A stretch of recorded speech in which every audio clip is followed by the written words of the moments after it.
Hi everybody, I'm just about to start my new project, the Woodland Nymph.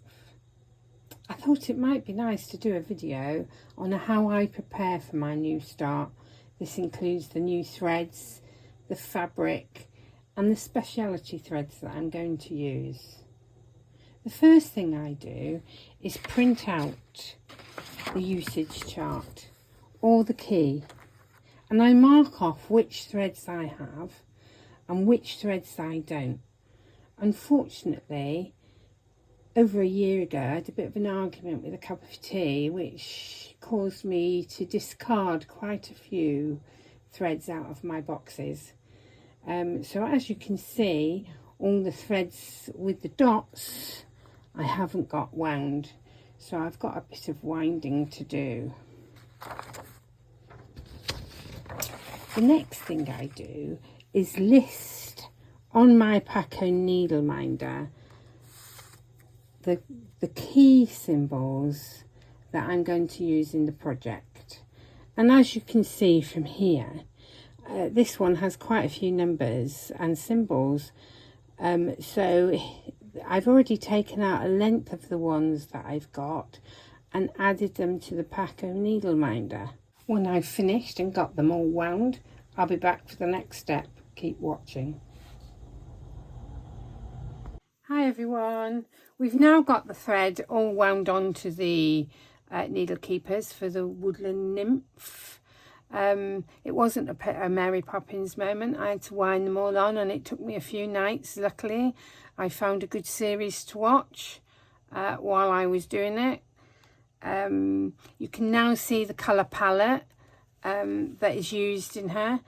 It's quite pretty and it varies from light to dark. And the reason is, here's the pattern, that when we designed this, I designed the bottom here a lot darker than I did the top. And this is a play on light really, and I think it was quite effective and it worked quite well. We tied it up then by putting the colours in the top of her hair there, and it ties the whole effect quite nicely together.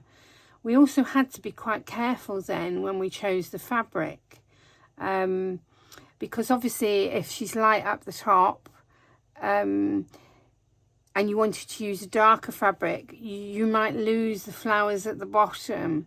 So it's quite advisable to have a mediumish, if there's such a thing, type of fabric. And the one we decided is one of the Polstitches ones that we dye, and it's called Atlantic. It's a beautiful dye, and it variegates from an aqua to a blue, and the variegation is quite subtle. This one's a 32 count Murano. We also do it in 28, 16 count. You can have opalescent linen or opal lagana. I'm quite select. Don't often use opal. I'm one of those people that only use it when I want it for that effect. 32 count Murano. It dyes very well, and so does the opalescent 32 count. It's because it's a tighter weave, therefore there's more fabric per inch than obviously there is on a 28. And the effect that has is it dyes the variegation a little bit better. But the Murano at the moment is a lovely fabric, and it's dyeing really well. And if you see the colour palette, if I put them on top of her, maybe I can spread that bit out that side. Maybe we can get this one on the end. You can see then the colour palette. It's going to work quite well. The light colours are going to show up, and also so the dark ones. And that's what we want really. The other thing that you have to take into consideration when choosing your fabric is you don't want to lose anything. So you don't want anything too light on a light design, because then you won't see it. But you also don't want anything too crazy behind your project, because then otherwise when you look at your beautiful project that you've spent 6 months stitching, the first thing that's going to hit you is the fabric. The fabric is there to complement the design, I think. And that's really handy always to keep in mind. So crazy fabric does have its place, I have to say. So the pattern here, this is black and white one. I do work on a digital as well. It's also available in colour if you want it, and it's got a nice usage chart at the back, which some of you might gasp when you see it. I wish it was just that, but it's not. So it has a nice usage chart for you to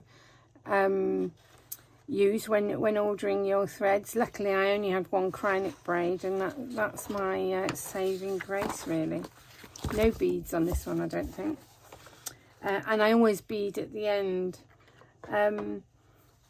So that's the pattern. I work in hand. I do work French knots and beads on a hoop, this one. I know it's small. I do have a few issues with my hands these days, and I can no longer use a frame or a clip frame. They're too heavy for me to hold.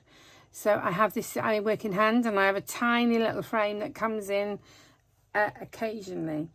The other thing that I like is Thread Heaven. Of course, it's discontinued now as Thread Heaven.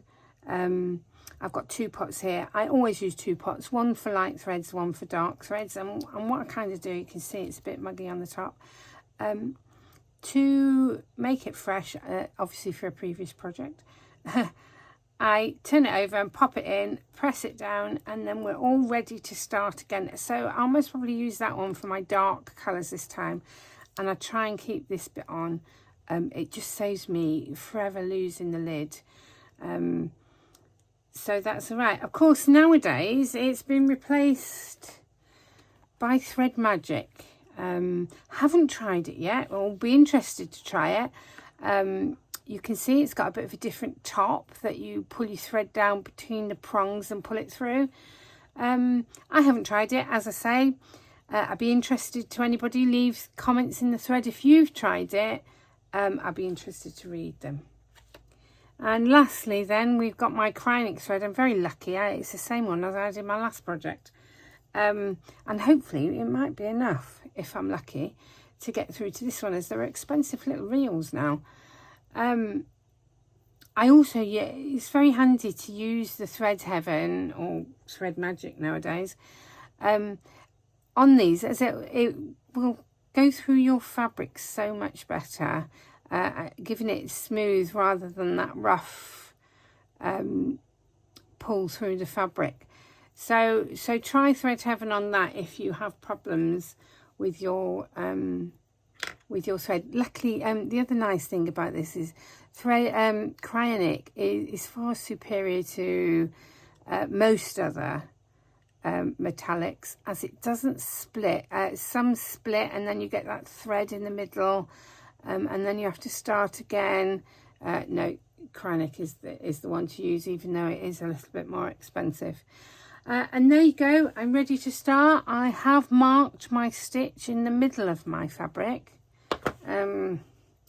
Please start in the middle of your fabrics. I've had so many people phone me up. They've had absolute disasters because they started at the top and they thought they'd left enough room, and they haven't.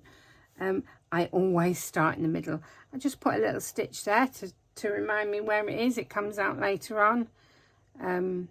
And there you are, ready to go. Tonight's the night, and I'm looking forward to it after all that winding. Thanks for watching.